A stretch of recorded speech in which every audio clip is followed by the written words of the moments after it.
sur des Bonsoir, bienvenue sur la libre antenne, comme tous les soirs de 21h à minuit sur metatv.org. Ce soir, nous accueillons avec nous Gérard Fouché. Bonsoir. Bonsoir Patrick, bonsoir tout le monde. Bonsoir, donc Gérard, vous êtes auteur d'un livre qui s'appelle Les secrets de la monnaie. Oui. Donc qui est justement un sujet qu'on va largement aborder dans cette émission, puisque vous nous expliquez que nous vivons en fait dans un esclavage permanent par la dette. Oui, on peut arriver à cette conclusion-là. Si on volontairement, c'est un peu plus compliqué que ça, mais quand même, j'ai vu que c'était quelque chose que vous avez, que vous avez un peu décrypté. C'est comment on en arrive effectivement dans ce monde où des gens gagnent excessivement d'argent et d'autres sont endettés et sont condamnés à travailler et à rembourser leurs dettes. Et donc comment vous êtes arrivé donc à cette conclusion-là, puisque je sais que ça passe, j'imagine, par plein d'étapes. Oui. Bah, moi, au départ, c'est pas mon métier du tout. Hein. Je suis pas économiste, je suis même pas mathématicien ou ingénieur. Au départ, mon métier principal, c'est metteur en scène de théâtre et comédien. Et donc voilà, j'ai écrit des pièces, etc. J'ai mis en scène, j'ai produit, et donc au départ, je m'intéresse beaucoup à l'être humain, à l'être humain, à la justice, peut-être à certaines valeurs qu'on a dans la société. Par exemple, les valeurs de la France, ça serait pas mal comme point de repère. Liberté, égalité, fraternité. Moi, j'aime bien être libre, avoir des copains, mais être égaux, bien s'entendre. Peut-être on peut avoir de la fraternité derrière en vivant comme ça. Et donc quand j'ai vu la crise en 2008-2009 et que j'ai vu, je voyageais un peu à l'époque, et donc je rencontrais des fois des gens dans des villes un peu balnéaires, des villes de vacances, qui avaient l'air d'être en vacances tout le temps.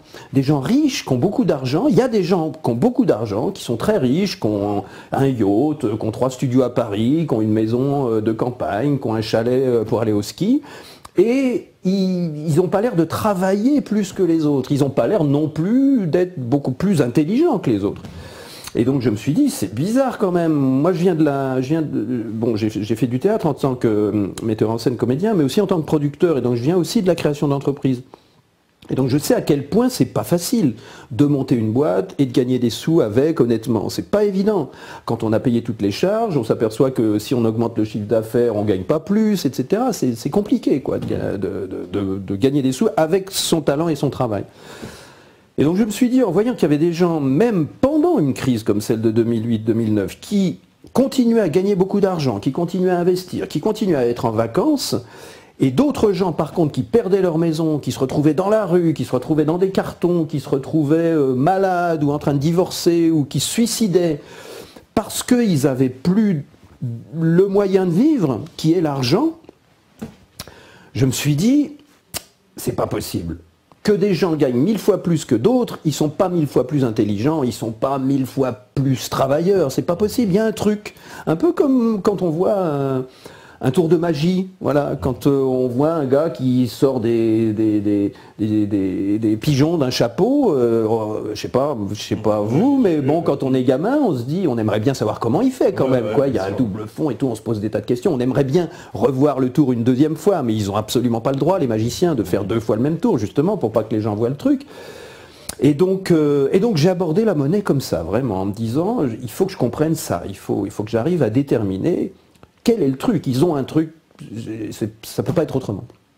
Et donc je me suis mis à creuser la monnaie, je me suis mis, parce que bon, si on y réfléchit, quand on se dit quelle est la différence entre les riches et les pauvres, c'est qu'il y en a qui ont beaucoup d'argent et d'autres qui n'en ont pas. En gros, c'est ça.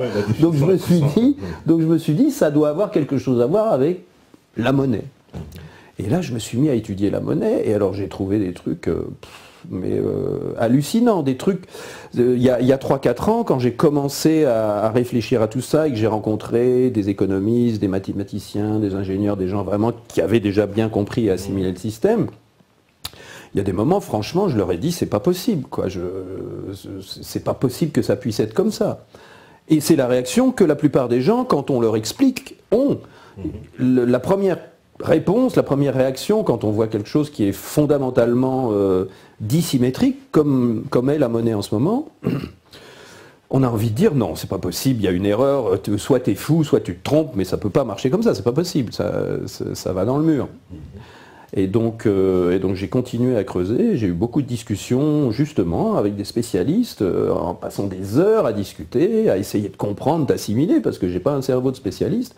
Et donc c'est arrivé plein de fois que des gens qui comprenaient bien la monnaie, bon, à force j'arrivais à comprendre et je leur disais bon mais attends, mais là si on l'explique comme tu viens de me l'expliquer là, mais personne ne va rien comprendre, c'est évident. Peut-être que ce qu'il faudrait commencer à dire, c'est tout simplement qu'il se passe ça, et la monnaie elle vient de là, et elle est distribuée comme ça, et voilà les résultats que ça donne. Tu crois pas ? Et là il me répondait, bah oui, c'est sûr, là les gens comprendraient si on leur expliquait comme ça. Donc c'est pour ça que j'ai fait mon bouquin. J'ai fait ce livre parce que, un peu dans un esprit de traducteur aussi, pour traduire le baragouinage des spécialistes, qui est compliqué, parce que c'est pas un sujet simple non plus, oui, et j'ai essayé de le simplifier au maximum, mais évidemment en gardant tous les éléments pour que voilà, le citoyen lambda comprenne de quoi il s'agit, et comprenne comment ça marche, et les conséquences que ça a sur tout, sur absolument tout, parce que la monnaie sert à tout. Et alors, qu'est-ce que on peut dire que vous avez découvert dans cette recherche, les éléments les plus importants alors? On pourrait résumer avec une phrase en disant toute la monnaie que nous avons, tous autant qu'on est, sur nos comptes en banque, le solde qu'on a, si on en fait le total, toute cette monnaie-là, ça fait une certaine masse monétaire. Toute cette monnaie-là, elle existe parce que quelqu'un l'a emprunté d'abord. D'accord. Voilà, là, c'est ça le truc. Voilà. Là, je vais direct à la conclusion ce soir. Donc tout est de la dette. Tout est de la dette. La monnaie, c'est de la dette. La monnaie existe parce que quelqu'un est allé l'emprunter d'abord. Alors, il ne faudrait pas dire emprunter, parce que quand j'emprunte un vélo à mon voisin, il a un vélo. Oui. Bon. Et on emploie le même mot pour parler de la monnaie. Or, ce n'est pas du tout un emprunt, c'est le fait qu'il y ait, comme dans le temps, les rois qui frappaient monnaie, qui avaient des mines d'or ou des mines de cuivre ou qui fabriquaient des pièces en bronze, qui mettaient la tête de l'empereur sur la pièce et qui payaient les gens qui travaillaient pour eux avec ces pièces-là, les soldats, les armées, les fonctionnaires, les constructeurs des routes, etc. Et donc ces gens-là travaillaient pour le centre de pouvoir et recevaient des pièces sans valeur en échange, mais ces pièces avaient de la valeur parce qu'ils pouvaient aller les dépenser auprès de la population, auprès de tout le reste de la population, pour manger, pour acheter des choses et pour ramener des richesses au royaume. Et donc ce système-là n'a pu tourner que parce qu'il était imposé par le paiement de l'impôt. C'est-à-dire le roi oblige sa population à se servir de la monnaie en disant aux gens, vous êtes obligés de vous en servir parce qu'il va falloir m'en rendre un peu l'année prochaine, sous forme d'impôt. C'est l'analyse de David Graeber, et elle est très claire. C'est un anthropologue qui a écrit un bouquin qui est vraiment un best-seller depuis 2 ans qu'il est sorti aux États-Unis, qui s'appelle Dette, 5000 ans d'histoire. Et donc il raconte vraiment l'histoire de la monnaie telle qu'elle s'est vraiment déroulée, c'est-à-dire que d'abord il y avait des systèmes de crédit mutuel, et puis les États sont arrivés, les États ont frappé monnaie et ont imposé la monnaie aux populations. D'accord. Et donc on peut se poser la question qui est assez amusante de se dire pourquoi est-ce qu'un État qui a le privilège de frapper de la monnaie autant qu'il veut, et de dépenser cette monnaie-là, et de faire bosser des gens en échange de cette monnaie-là, pourquoi est-ce qu'un État comme ça irait redemander de la monnaie à la population, sous forme d'impôt, alors qu'il peut recréer autant qu'il veut? C'est bizarre. Bon. Et la réponse, elle est très simple, c'est que si moi je suis le roi, je paye un soldat avec des rondelles métalliques, et je lui dis, va acheter des légumes avec ça, aux paysans qu'on vient de conquérir, par exemple, un peu autour de notre centre de pouvoir. Le soldat, il va me dire, mais ils vont jamais me donner des légumes pour une rondelle de ferraille, c'est pas possible. Et moi, je vais lui dire au soldat, je vais lui dire si, parce que tu vas lui dire que tu vas lui payer ses légumes avec 10 rondelles comme ça, et tu vas lui dire que l'année prochaine, il va falloir qu'il t'en rende 5. C'est l'impôt, c'est nouveau, ça vient de sortir. Et donc, du point de vue du paysan qui risque de se faire massacrer ou de se faire couper la tête, un paysan conquis, du point de vue du paysan, il préfère accepter ce marché de dupes, c'est-à-dire donner de la vraie valeur, des vrais légumes, des vrais bœufs, de la vraie viande, en échange de rondelles métalliques, que de perdre la vie. Ouais. Bon. Et donc après, il est obligé d'utiliser la monnaie pour ses propres échanges à lui, puisqu'il a besoin d'en avoir tout le temps, il a besoin d'en garder tout le temps, parce que le soldat va revenir l'année prochaine en lui disant « maintenant il faut que tu payes l'impôt, où est la monnaie ?» D'accord, donc il est obligé d'accepter. Il est obligé d'accepter le marché. Et ça, c'est ce qui s'est passé, donc ça c'est l'histoire. On peut dire que ça s'est passé dans tous les pays d'Europe. Alors c'est assez curieux parce que ça s'est passé, il y avait en Mésopotamie, en moins 5000, 4000, 3000, il y avait des systèmes de crédit mutuel qui fonctionnaient, c'est-à-dire qu'on se faisait des dons mutuels, on se prêtait des choses et on notait où on en était.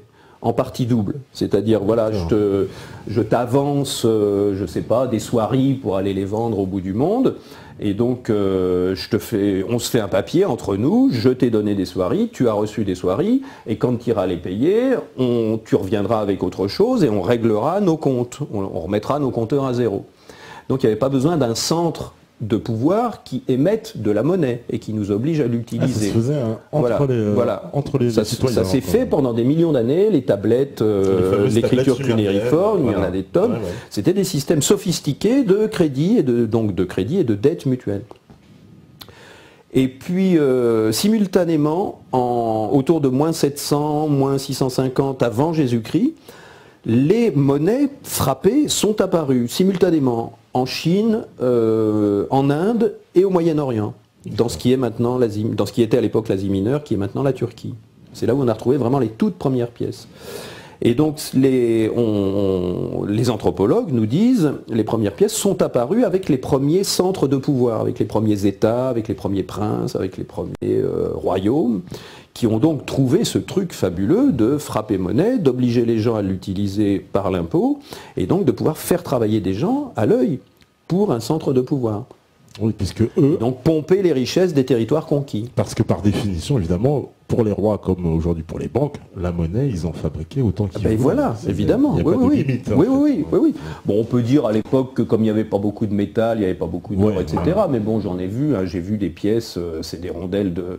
J'ai vu une pièce l'autre jour, quelqu'un m'a montré, j'étais dans le Lot, et quelqu'un m'a montré une pièce qui datait de l'époque de César, c'est-à-dire quelques centaines d'années après la naissance du Christ, quoi. C'était peut-être 100 ou 150 après Jésus-Christ. Et bon, c'est une petite rondelle de bronze avec la tête de l'empereur imprimée dessus. Bon, ça coûte évidemment rien à fabriquer, quoi. On en fait, n'importe quel esclave en fait 1000 dans la journée, quoi. Donc, mais par contre, une fois que ça a une valeur faciale, c'est-à-dire une fois qu'on a mis dessus que ça avait la même valeur que, je sais pas, qu'un kilo de tomates, par exemple, avec chaque rondelle, on peut aller, les conquérants peuvent aller pomper la richesse des populations conquises. D'accord. Et donc c'est un outil génial, c'est une idée géniale. Parce que ça, en plus, c'est marrant parce que j'ai vu, vous faites le lien également sur, on va dire, vous dites que la monnaie justement elle a été conquise par l'État, puis après la colonisation, elle a permis aussi de continuer cette conquête. Ouais, alors ça, il y a d'autres gens, des anthropologues qui en parleraient beaucoup mieux que moi, mais il y a l'exemple de Madagascar, par exemple, qui a été conquis par les Français. Bon, je connais pas les dates, je suis pas un spécialiste, mais c'est bien décrit dans pas mal de bouquins. Et donc les premières actions de l'État français, c'est d'imposer le franc et de faire circuler la monnaie, de demander un impôt, etc., de manière à ce que les indigènes soient tout de suite obligés de travailler, de devenir, peu importe, policiers, fonctionnaires pour contrôler la région. Et puis après, alors ce qui est amusant et à la fois finalement pas si négatif que ça, c'est que le fait que des populations conquises soient obligées d'utiliser la monnaie imposée par le pouvoir, ça fait que finalement, étant donné qu'il faut en rendre soit sous forme d'impôt, soit maintenant sous forme d'intérêt au secteur bancaire, le pouvoir s'est un peu déplacé, et donc la monnaie nous coûte maintenant encore plus cher que l'impôt, puisqu'il faut rendre un intérêt aussi dessus, on pourra en parler tout à l'heure, et donc ce fait-là, c'est le fait qu'il faut rendre de la monnaie, c'est que on en reçoit de l'État, elle percole dans la région, elle se diffuse dans la région, Mais il n'y en a jamais assez. Il faut toujours en avoir un petit peu plus, il faut toujours en avoir un peu de côté pour payer les impôts de l'année prochaine ou pour payer les intérêts de la dette. Et donc on se retrouve avec un outil de comptabilité de nos échanges qui est toujours insuffisant. Résultat, pour en avoir plus, on est obligé de produire plus. Et donc le fait que la monnaie soit imposée aux populations, c'est ça qui crée la spécialisation du travail. C'est ça qui crée la division du travail. C'est-à-dire que quand on est paysan et qu'il n'y a pas de monnaie, on a largement le temps d'avoir un potager, d'avoir des poules, d'avoir une vache, d'avoir du lait, et on est parfaitement riche et stable sans monnaie. Alors, dans l'autarcie. C'est Adam Smith sur la richesse des nations, alors c'est une légende. C'est une ce que j'allais dire, il nous trompe, parce que c'est dit clairement, c'est un mythe qui a été inventé pour des raisons d'explication, qui valent ça vaut ce que ça vaut. Mais c'est un mythe. Les anthropologues ont cherché depuis 200 ans des tribus où la monnaie a été utilisée parce qu'on n'arrivait pas à troquer. Il n'y en a pas, il n'y a aucune tribu qui passe du troc à la monnaie, ça n'existe pas. La monnaie a été créée par le pouvoir. D'accord, parce que ça c'est très intéressant. C'est la monnaie qui a amené la division du travail. Oui, parce que comme on n'a jamais assez de monnaie, parce qu'il faut en rendre au prince, au roi, on est obligé, au lieu de faire tout ce qu'on faisait d'habitude pour être autonome, on est obligé de se spécialiser dans un truc qu'on fait bien parce qu'il va falloir en vendre aux voisins. Pour avoir plus d'argent. Pour avoir plus d'argent, pour pouvoir en rendre. Parce que rendre de l'argent, ça veut dire travailler plus pour rendre de l'argent sous forme d'impôt au prince. Ça veut dire travailler plus pour avoir plus de monnaie. On est obligé d'avoir un petit paquet de monnaie parce qu'on se le fait prendre au fur et à mesure. Donc on est obligé de travailler plus. En fait, la monnaie, c'est le symbole du travail qu'on a fait, de la richesse qu'on a créée, qu'on n'a pas, dont on ne profite pas. D'accord, donc ça dit, parce que ça c'est très intéressant. Donc on est obligé de se spécialiser dans ce qu'on fait de mieux, et donc du coup, le gars qui faisait des fers à cheval, mais qui avait aussi son jardin, son potager, etc., le gars qui faisait des chaises, mais qui avait aussi son jardin, son potager, etc., ils se disent, moi je vais faire que des fers à cheval, comme ça je pourrais te les vendre, tu me donneras de la monnaie, et puis toi tu feras que des chaises, et tu pourras avoir de la monnaie des autres gars qui font des légumes, etc. La monnaie se met à circuler. Et donc assez bizarrement, le fait que la monnaie soit imposée oblige les gens à travailler plus que la nature les pousserait à le faire, et du coup ça crée le marché. Tout le monde est obligé d'échanger, de se spécialiser dans ce qu'il fait de mieux, et ça crée en même temps le progrès. D'accord. On est obligé d'améliorer toutes nos techniques parce qu'il y a cette prédation permanente du pouvoir. C'est bizarre.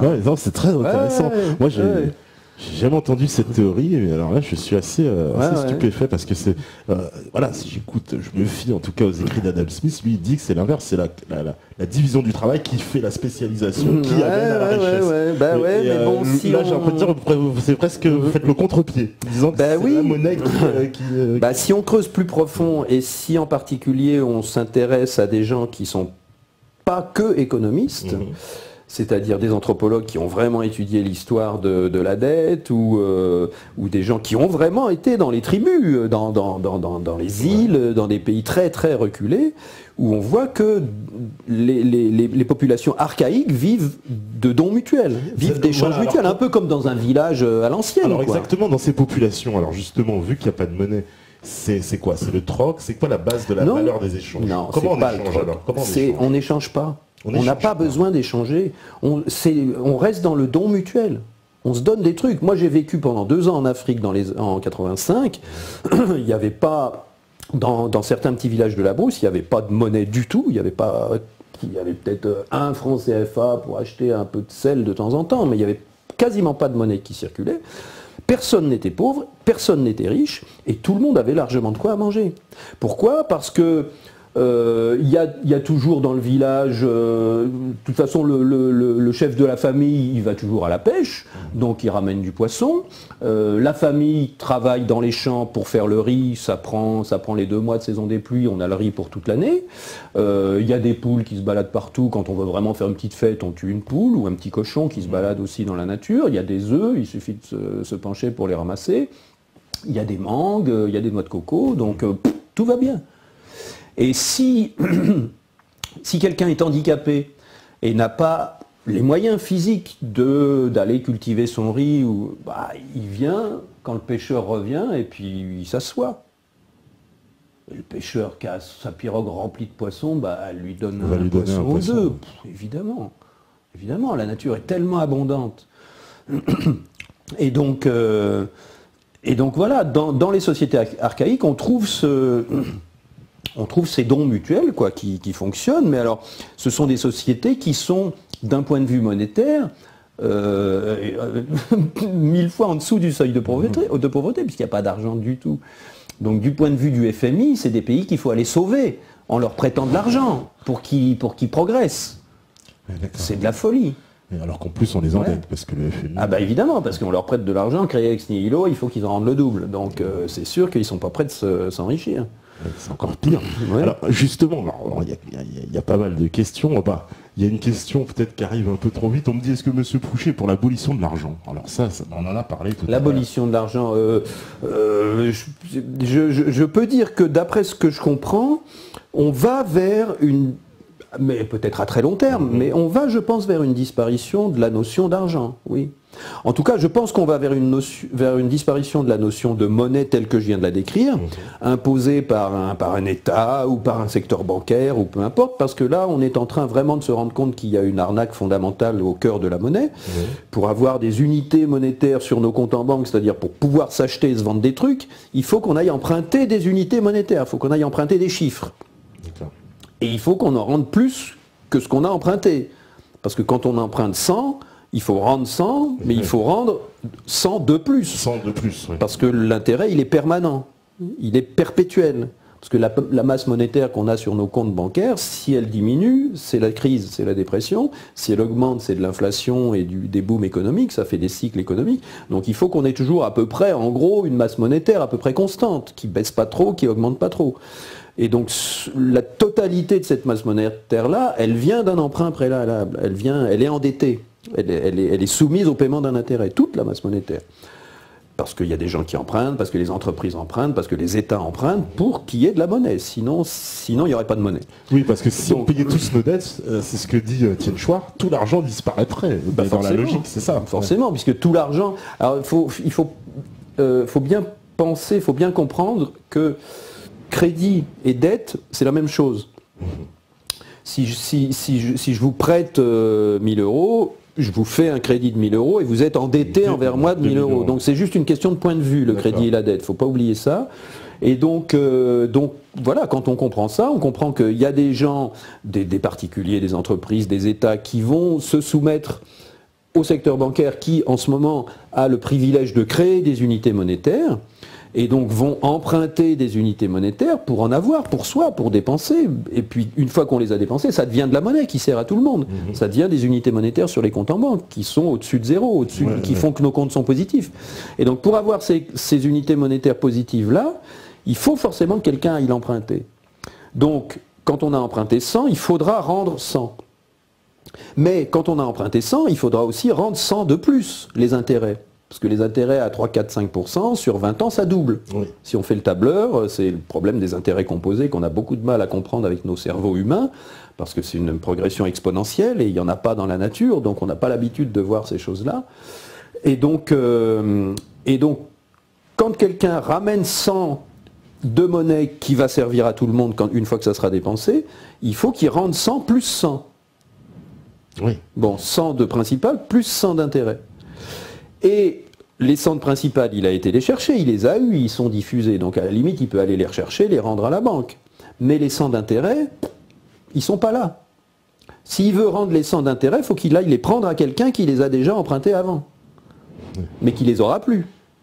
Donc si l'emprunteur veut rembourser son principal et ses intérêts, il faut qu'il aille retrouver son principal dans l'économie et il faut qu'il aille trouver les intérêts dans les poches de quelqu'un d'autre. Alors, à moins que quelqu'un d'autre arrive et emprunte assez pour que celui d'avant il puisse payer ses intérêts à lui. À ce moment-là, ça va, il peut les payer. Mais celui qui arrive et qui emprunte assez pour que celui d'avant puisse payer ses intérêts, il les a empruntés aussi. Voilà. Donc lui, il faut qu'il rende 100 qu'il a emprunté, plus 100 d'intérêts aussi. Donc faudra qu'il y ait encore un troisième qui vienne, qui emprunte les 100 pour que le deuxième puisse rembourser ses 100 d'avant. C'est une pyramide, c'est une pyramide. S'il n'y a pas des nouveaux qui arrivent tout le temps, ça s'écroule, ça marche pas. C'est ce qui se passe en ce moment. C'est pour ça qu'on est dans le mur. C'est pour ça qu'on n'arrive plus à payer la dette, parce que les intérêts ils continuent à augmenter, mais bon, il n'y a pas de croissance, il n'y a pas de, on peut pas, on a tout pillé, il n'y a plus rien. On a tout monétisé, on a monétisé la manière de s'occuper de nos anciens. Donc il y a des gens qui se sont dit ah bah les gens ont même plus le temps de s'occuper de leurs parents, donc on va faire des maisons de retraite, on va les faire payer à la place, donc maintenant on paye pour ça. Tous nos loisirs, quand on faisait des soirées à jouer de la musique, etc., on le fait plus, on regarde la télé, on regarde des films, on regarde internet, donc c'est monétisé aussi, on paye pour faire les choses, pour toutes les choses qu'on pouvait faire gratuitement, elles ont été monétisées à cause du besoin de monnaie. Et donc, c'est pour ça qu'on a besoin de croissance tout le temps. C'est à cause du système monétaire. Parce que ce système aussi de croissance infinie, il vient un moment, comme on dit, il y a une fin au saucisson. À un moment donné, cette croissance infinie, ça peut pas être viable. Je crois que c'est ce qu'on voit maintenant. C'est ce qu'on voit maintenant. Oui, c'est pour ça que ça se voit. À la fin du cycle, même du système en lui-même, quoi, non ? On arrive à un moment où avec la planète qu'on a, avec les moyens qu'on a pour vendre et acheter des trucs qui étaient gratuits avant, on arrive un peu au bout, quoi. C'est pour ça qu'il y a des gens qui vendent de l'eau, c'est pour ça qu'il y a des gens qui vont vendre de l'air bientôt. C'est parce que si le système reste comme il est, on est tout le temps obligé de trouver des nouvelles choses à monétiser parce qu'il faut toujours plus de monnaie que ce qu'on a. Et est-ce que, justement, alors, si on reprend le système là que vous venez de décrire, donc à l'échelle de la société entre justement les individus, mais est-ce que c'est pas retransposable à l'échelle, j'ai envie de dire, globale du reste de la planète, entre justement les fameux pays riches et les pays pauvres, et cet écart endémique, parce qu'il y a 30 ans, on nous disait, ah oui, non, ce sont des pays en voie de développement, etc. Mais on est toujours dans le même système. Les pays pauvres, si j'ose dire, sont toujours de plus en plus pauvres, et les pays riches, même quand ils sont en crise, sont toujours de plus en plus riches. C'est une mécanique, il y a une mécanique monétaire derrière. On peut dire que c'est la même mécanique qui sera à l'œuvre aussi de cette façon-là. Bien sûr. Juste pour finir sur la question de l'abolition de l'argent, je pense que, voilà, au fur et à mesure qu'on prend conscience qu'il y a vraiment une prédation permanente à ce niveau-là, et que c'est insoutenable. Je pense qu'on va petit à petit, et vraiment il y a beaucoup de gens en ce moment en France et vraiment dans le monde entier qui réfléchissent à des solutions alternatives. Donc je pense que petit à petit il va y avoir des solutions différentes qui vont se mettre en place, qui vont nous permettre de tenir nos comptes mutuels sans se faire pomper notre travail par un centre émetteur de monnaie. Et donc une fois qu'on aura passé ce stade de tenir nos comptes sans se faire pomper au passage, peut-être qu'on se rendra compte que finalement, est-ce qu'on a vraiment besoin de compter ? Et peut-être qu'on commencera à se donner et à recevoir des choses, des services, des objets, et que c'est ce qui se passe dans les systèmes d'échange locaux, un peu, les CEL, où chacun a son petit carnet pour noter. Il y a beaucoup de CEL où les gens finissent par ne plus noter, et puis se rendent des services comme ça, et les gens se connaissent, sont proches les uns des autres, et la monnaie disparaît. De fait. De fait, ouais. Alors, donc ça va peut-être prendre 500 ans, ou peut-être 50, j'en sais rien, mais on est sur la voie en tout cas. Et donc on peut parler des pays sous-développés si on veut. Alors justement, oui, et puis des intérêts aussi. Parce que c'est vrai que j'ai vu qu'il y a pas mal de questions sur les intérêts. Et justement, voilà, on me demande, comment pensez-vous que pensez-vous peut-on considérer que si l'intérêt est là pour rémunérer une prise du risque du prêteur, dans le cas où la dette est honorée, ou alors l'intérêt est non fondé ? Parce que ça, c'était... Alors justement, j'expliquais, il y a Olivier Delamarche qui était venu ici, qui nous avait expliqué que pour lui, l'intérêt, c'était la prise de risque du banquier, c'était un peu sa rémunération pour sa prise de risque. Vous en pensez quoi de ça ? Quel est le vrai métier du secteur bancaire ? C'est cette question-là qu'il faudrait se poser. Si je te prête un vélo, déjà je te demande pas que tu me rendes 2 vélos. À la limite, tu me fileras un petit truc, une bricole, quoi, pour le service, mais je te demande pas que tu m'en rendes 2. Et puis, je pense que tu aurais du mal à me prêter un vélo si tu n'avais pas un vélo. Bon. Alors maintenant, que fait vraiment le secteur bancaire? Alors il y a une phrase, et moi quand je pose la question en conférence, il y a beaucoup de gens encore qui me répondent ça, quand je leur réponds d'où vient l'argent qu'on a sur nos comptes en banque. Et donc je fais la liaison avec l'emprunt, parce que après, pour comprendre que la monnaie vient de l'emprunt, je réfléchis, enfin on réfléchit ensemble quand on est en groupe, à d'où sort l'argent d'un prêt. Quand quelqu'un va à une banque pour emprunter de l'argent, d'où vient l'argent? Oui, oui. Et donc l'argent, il est créé par une écriture comptable, c'est-à-dire qu'en gros, bon là on ne va pas rentrer dans les détails, mais en gros le banquier prend l'accord de prêt de la personne qui s'est présentée, pour quelqu'un qui veut emprunter, je sais pas, 100 000 euros par exemple pour construire une maison, il signe un accord de prêt, cette personne-là signe un accord de prêt, et donc du point de vue de la banque, ça a de la valeur un accord de prêt, parce que ça veut dire que la personne s'engage à rembourser 100 000 euros, de principal et 100 000 euros d'intérêt, si c'est sur une vingtaine d'années par exemple, ça double. Donc la reconnaissance de prêt, le banquier la met à l'actif de la banque, parce que c'est une valeur, l'actif c'est ce qu'on a, c'est ce qu'on possède, et donc au passif, il crée simultanément une somme du même montant que l'emprunt, entre guillemets, de la personne. C'est-à-dire si quelqu'un emprunte 100 000 euros, le banquier met 100 000 euros de plus à son actif et 100 000 euros aussi de plus au passif. Voilà. Donc c'est l'écriture simultanée de crédit et de passif. Et donc c'est ça la création monétaire, c'est ça l'acte de création monétaire qui fait que le passif du banquier devient l'actif de l'emprunteur. Voilà. Et donc le lendemain matin du jour où la personne qui avait besoin d'argent, où la personne regarde son compte, elle a 100 000 euros qui n'existaient pas avant. Oui. Voilà.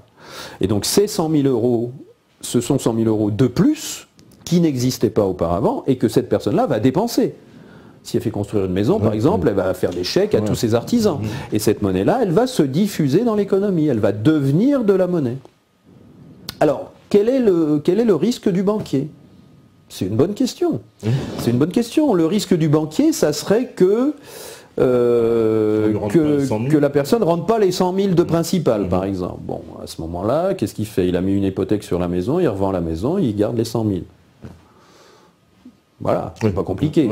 Après, pour les 100 000 d'intérêt, si la personne n'arrive pas à rembourser les 100 000 d'intérêt, là, effectivement, son bilan est déséquilibré. Parce qu'il a balancé, il a demandé à quelqu'un d'avoir 100 000 de rémunération sur lesquels il comptait pour payer tout le reste de son activité, et ça ne rentre pas. Donc il se retrouve avec des coûts supérieurs à ses rentrées d'argent. Et là, il peut dire, je suis en danger de faire faillite. D'accord. Et ça, c'est un peu, on peut dire, ce qui s'est passé en 2008 pour les banques. Oui, en partie, c'est un peu. Les liquidités, voilà. Les bilans étaient. Voilà, c'est un peu ça qui s'est produit. Et donc, dans ces cas-là, étant donné qu'on ne peut pas laisser le secteur bancaire faire faillite, parce que c'est eux qui ont toutes nos économies, c'est eux qui ont tous les moyens de paiement. Alors pourquoi on ne peut pas les. Parce que ça, c'est une question parce que c'est quand même extraordinaire dans notre économie, les seules entreprises, voilà. Oui. Qu'on sauve, ce sont les banques. Parce que tous les autres, on les laisse crever, hein. Je n'ose pas dire, mais... Ouais, parce que, comme dit Frédéric Lordon, ils ont un moyen d'exercer un chantage cosmique sur l'ensemble de la société. Parce que le problème, c'est que les banques, on leur a confié d'abord toutes nos économies. Donc si une entreprise fait faillite, une banque, c'est une entreprise comme une autre. Hein. Oui. L'argent que vous avez à la banque, si vous avez 1 000 euros en plus sur votre solde, c'est 1 000 euros qui sont au passif de la banque. Et donc si la banque fait faillite, vos 1 000 euros, ils ne valent pas plus qu'un avoir dans une quincaillerie. Oui. Vous avez acheté un lampadaire qui vaut 150 euros, et puis finalement vous le rendez. Bon, le quincailler, il vous dit, je vais vous faire un avoir. D'accord, donc il vous fait un papier avec marqué dessus 150 euros, que vous pouvez venir dépenser chez lui quand vous voulez. Si le quincailler fait faillite, votre bout de papier, il n'a aucune valeur. Oui, hein, donc avec une banque, c'est pareil. D'accord. Avec une banque, c'est pareil. Les 1 000 euros que vous avez sur votre compte ou que vous avez, que vous pourriez dépenser sur votre compte en banque, si la banque fait faillite et que vous aviez cet argent à cette banque-là, c'est le passif de la banque. Donc il peut très bien être saisi. Comme une banque qui fait. Donc on ne peut pas laisser les banques faire faillite parce que toutes les économies de tout le monde, toute la monnaie de tout le monde s'évaporerait. Il n'y aurait plus de monnaie. En plus, il y a les moyens de paiement, c'est-à-dire les cartes de crédit, les chèques, les virements, les prélèvements, etc. Si tout le secteur bancaire fait faillite, il y a tout ce bloc. Il n'y a plus moyen de tirer de l'argent au distributeur. Vous ne pouvez plus faire un chèque, le commerçant il n'en veut pas, il ne pourra pas l'encaisser. Il faudrait les nationaliser alors peut-être, non? Ça pourrait être une solution. C'est la proposition de Lordon, ouais, c'est de les nationaliser de manière à pouvoir les contrôler et pouvoir éventuellement leur interdire de créer de l'argent au-delà d'une certaine mesure. Ce qui n'est pas le cas actuellement, il n'y a pas de limite. Il n'y a pas de limite, ouais. Non. Et puis, parce qu'en plus on les a sauvés en 2008, si je m'abuse, il y a eu... on était obligés. Oui, il y a eu, c'était quoi? J'ai vu des chiffres hallucinants, c'était 800 milliards d'euros. Oui. C'est des sommes colossales, on n'a jamais vu ça. Oui. 800 milliards d'euros pour sauver le système bancaire européen. C'était le déséquilibre des bilans des banques, c'est-à-dire c'était la monnaie qu'ils avaient émise et les crédits qu'ils avaient émis dans l'économie que les gens n'arrivaient plus à rembourser. Et donc le banquier dit moi je suis en dépôt de bilan là, c'est tout, ça sort, je dépense et ça rentre plus, donc je suis obligé de déposer le bilan. D'ailleurs on me dit, oui, la banque n'a-t-elle pas un capital comme toute autre entreprise? En théorie, oui. En théorie oui, mais c'est une toute petite partie. Voilà, le capital est ridicule, sont très petits. Voilà, c'est ça, le capital est ridicule par rapport à l'étendue de toutes l'activité dehors. Le capital il représente rien par rapport aux chiffres. Oui, parce que je crois que pour une société, on avait vu un exemple, mais il me semble bien que c'était la BNP, puis c'était ridiculement bas comme capital par rapport au passif qui était de 1000 milliards, je sais pas combien. D'autant plus que maintenant, il y a beaucoup de gens qui disent, quand on parle de tout ça, il y a beaucoup de gens qui disent, oui, mais attends, quand même, il faut qu'ils aient 10% de réserve. Voilà, en monnaie de base, les fameux 10%. Alors on sait maintenant depuis 2 mois, là, ça y est, c'est officiel, parce que la Banque centrale d'Angleterre a fait dans son bulletin trimestriel une description vraiment très précise de la création monétaire, de la manière dont la monnaie de crédit, la monnaie dette, l'argent dette, c'est la même chose, et dans la manière, les mécanismes qui font que la monnaie est diffusée dans l'économie par le secteur bancaire. Et donc la Banque centrale d'Angleterre nous dit, en réalité, ce qui limite l'émission de crédit par les banques, c'est juste la double concordance des besoins. C'est-à-dire, il y a une banque qui veut prêter et il y a un emprunteur, enfin il y a quelqu'un dans l'économie, une entreprise, un État, un particulier, qui a besoin de monnaie. Et donc quelqu'un vient à la banque demander de la monnaie, la banque est prête à créer de la monnaie par le crédit, et à ce moment-là, il y a double concordance. Tant que ça existe, c'est-à-dire tant qu'il y a de la demande de monnaie, c'est-à-dire tant que l'économie est en croissance et qu'il y a des choses à financer, la quantité de monnaie augmente dans l'économie, il n'y a pas de limite. En réalité, d'abord, premier mythe, c'est que c'est pas 10%, mais c'était 3%, je crois, jusqu'en 2010, et ça a été réduit tout récemment, en 2011 ou 2012, à 1%, le montant des réserves par rapport au crédit émis. Et donc, ce qui limite la quantité de crédit, c'est la volonté des emprunteurs d'emprunter et des banques de prêter, donc un marché, si on veut. L'offre et la demande. Voilà, l'offre et la demande. Et les réserves sont créées a posteriori par la Banque centrale. Donc ce sont les chiffres de crédit émis qui sont analysés et la banque centrale crée les réserves a posteriori au montant, à la hauteur du pourcentage. C'est un peu à l'envers, devrait parce que... Non, c'est, je sais pas dans quel sens. C'est ce que tout le monde croit, c'est le mythe du multiplicateur. C'est-à-dire on croit qu'on prend le pourcentage des réserves, qu'on a un montant de réserve, qu'on prend le pourcentage de réserve et qu'on n'a pas le droit de créer plus de crédit que ça. Et donc beaucoup de gens croient que c'est 10%, et donc on peut faire 90% de crédit. Non, c'est pas du tout ça. C'est tout l'inverse. Non, si on regarde, faut lire le bulletin de la Banque d'Angleterre, c'est très très bien expliqué.